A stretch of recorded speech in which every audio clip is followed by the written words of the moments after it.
আমাদের সমাজের মধ্যে অনেক লোক আছে টাকা ঋণ দেয়, আছে না? আবার অনেকে আছে টাকা ঋণ দেয় না, সুদের চাইলে টাকা দেয়, এমনি দেয় না, স্বাভাবিক ঋণ দেয় না, কিন্তু যদি সুদে চায় তাহলে দেয় কি দেয় না?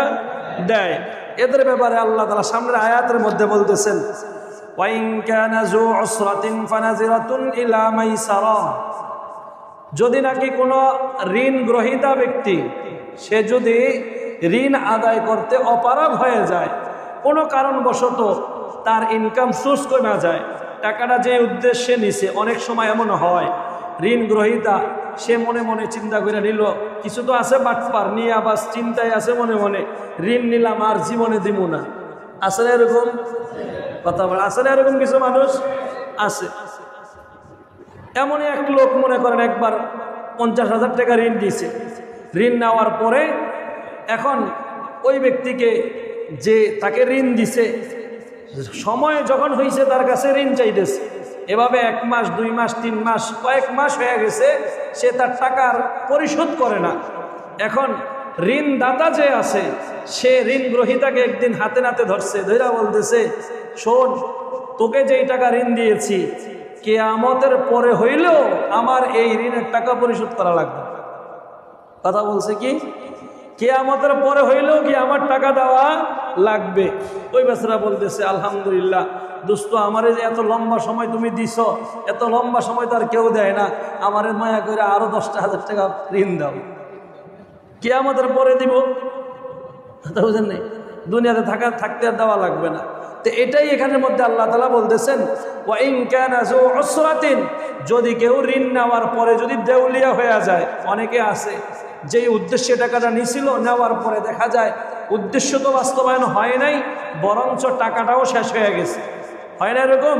টাকাটাও শেষ হয়ে গেছে। তো আল্লাহ তাআলা বলেন, ফানাজিরাতুন ইলা মাইসারা, এই ঋণ পরিশোধের জন্য তাকে নির্দিষ্ট একটা সময় দিবে, নির্দিষ্ট একটা সময় তাকে দিবে। তো নির্দিষ্ট সময় দিবে।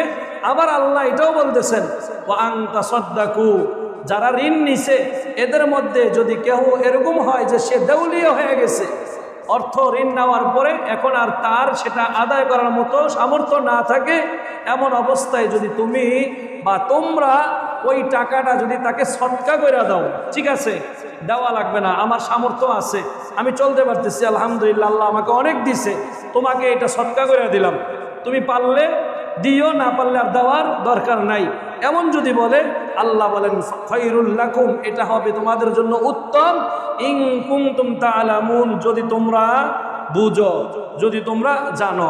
এমন হয় অনেক সময় দেখা যায় একজন লোক ঋণ নিছে, ঋণ গ্রহীতা যার কাছ থেকে সে ঋণ নিছে, সে প্রায় সময় তাকে ঋণ আদায়ের জন্য তাগাদা দেয় যে আমার টাকাটা আমাকে ফেরত দাও, আমার টাকাটা আমাকে ফেরত দাও।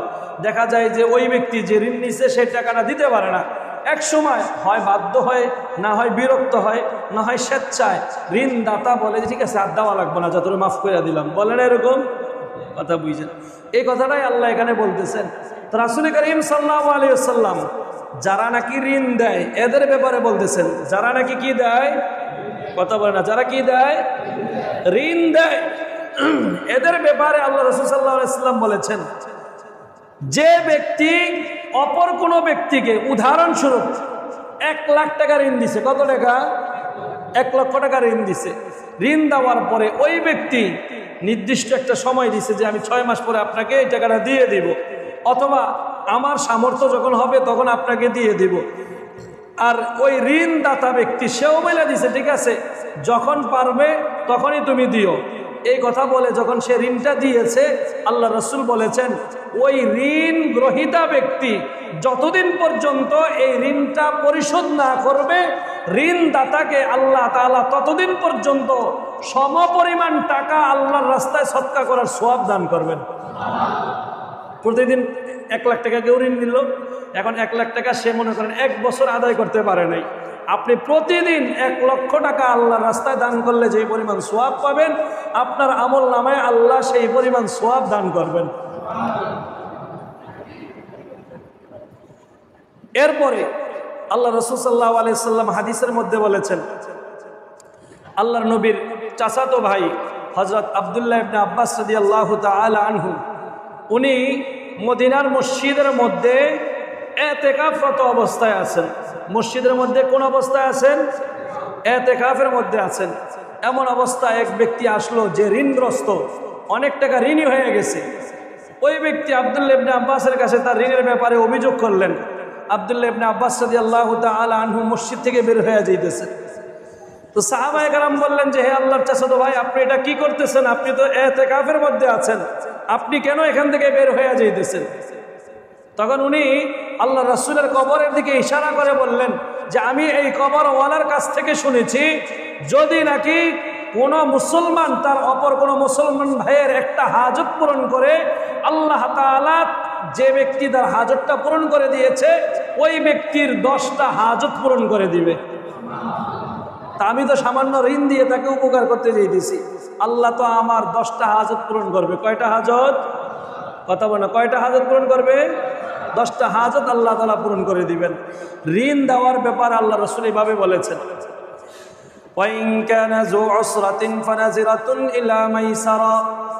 যদি নাকি কেউ তোমাদের মধ্য থেকে ঋণ দেওয়ার পরে ঋণ গ্রহীতা ব্যক্তি যদি অপারগ হয়ে যায়, ঋণ আদায় করতে না পারে, ফানাজিরাতুন ইলা মাইসারা, তাকে নির্দিষ্ট সময় সীমা পর্যন্ত অবকাশ দাও।